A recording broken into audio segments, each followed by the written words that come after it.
दोस्तों, हिंदू धर्म में पृथ्वी और प्रकृति को माँ का दर्जा दिया गया है। जिंदा रहने के लिए हमें अन्न भी पृथ्वी और प्रकृति से ही प्राप्त होता है। अतः हिंदू धर्म ग्रंथों में अन्न को भी देवता का दर्जा दिया गया है। इसलिए हमें अन्न का सम्मान करने की शिक्षा बचपन से ही दी जाती है। अन्न को उगाना और अन्न को पैदा करना जितना कठिन होता है, उतना ही आसान है इस अन्न को बर्बाद कर देना।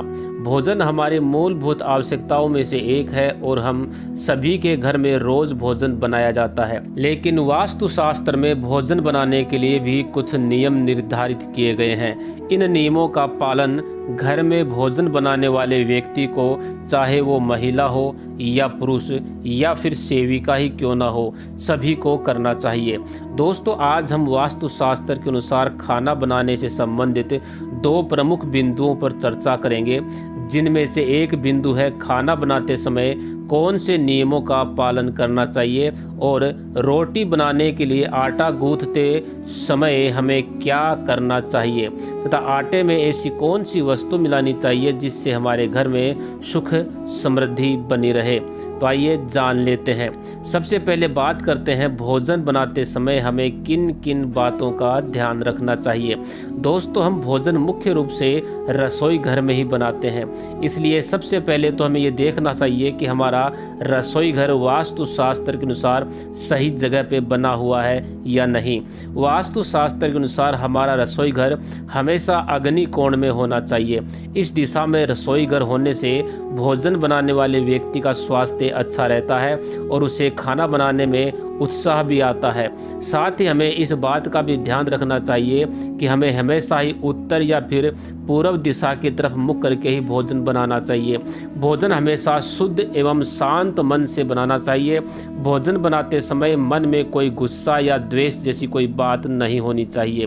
गुस्से में और बिना मन के बनाए गए भोजन से माँ अन्नपूर्णा नाराज हो जाती है और साथ ही ऐसे भोजन से फायदा कम और नुकसान अधिक होते हैं। भोजन बनाते समय रसोई घर हमेशा साफ एवं स्वच्छ रखें और भूल कर भी बाहर पहने जाने वाले चप्पल एवं जूते रसोई घर में भूल कर भी नहीं लाने चाहिए। ईश्वर को साफ एवं स्वच्छ रसोई घर में बने हुए भोजन का ही भोग लगाना चाहिए। इससे ईश्वर जल्दी प्रसन्न होते हैं। गंदी रसोई में बनाया गया भोजन या जूठे बर्तनों में बनाया गया भोजन ईश्वर को नहीं चढ़ाना चाहिए। अशुद्ध तरीके से, गुस्से में या अशांत मन से बनाए गए भोजन को ईश्वर कभी स्वीकार नहीं करते। भोजन बनाते समय वाद विवाद किया जाए या मुख से अपशब्द निकाले जाएं तो ऐसे भोजन का शारीरिक एवं मानसिक स्थिति पर बहुत बुरा प्रभाव पड़ता है। भोजन बनाते समय उसको बार बार चख कर नहीं देखना चाहिए, इससे भोजन झूठा होता है और ऐसा भोजन किसी अन्य व्यक्ति को खिलाने से हमें हानि होती है। ईश्वर को तो ऐसे भोजन का भोग बिल्कुल भी नहीं लगाना चाहिए। ऐसा करना महापाप के बराबर होता है। भोजन हमेशा नहा धोकर के, नित्य कर्मों से निवृत्त होकर के, स्वच्छ होकर के ही बनाना चाहिए और सुबह जब भोजन बनाना शुरू करें तो सबसे पहले माँ अन्नपूर्णा को नमस्कार करें, फिर अग्निदेव को नमस्कार करके ही भोजन बनाना शुरू करना चाहिए। ऐसा करने से कभी भी अन्न की कमी नहीं होती और घर में सुख शांति बनी रहती है। कभी भी टूटे फूटे बर्तनों में ना तो खाना बनाएं और ना ही खाना खाएं। हमेशा साफ बर्तन में खाना बनाएं और पानी पीते समय भी कभी भी कटोरी से पानी ना पिएं और कढ़ाई में खाना ना खाएं। ऐसा करने से घर में राहु का दोष उत्पन्न हो जाता है।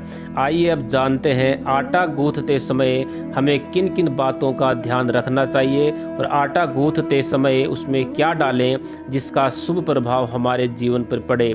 दोस्तों, कई बार महिलाओं की आदत होती है कि वह समय बचाने के लिए एक साथ दो समय का आटा गूंथ कर रख देती हैं। सबसे पहले तो यह ध्यान दें कि आवश्यकता से अधिक आटा गूंथ कर ना रखें। गूंथ कर रखा हुआ आटा घर में नकारात्मकता लाता है और साथ ही बीमारियों को भी न्योता देता है।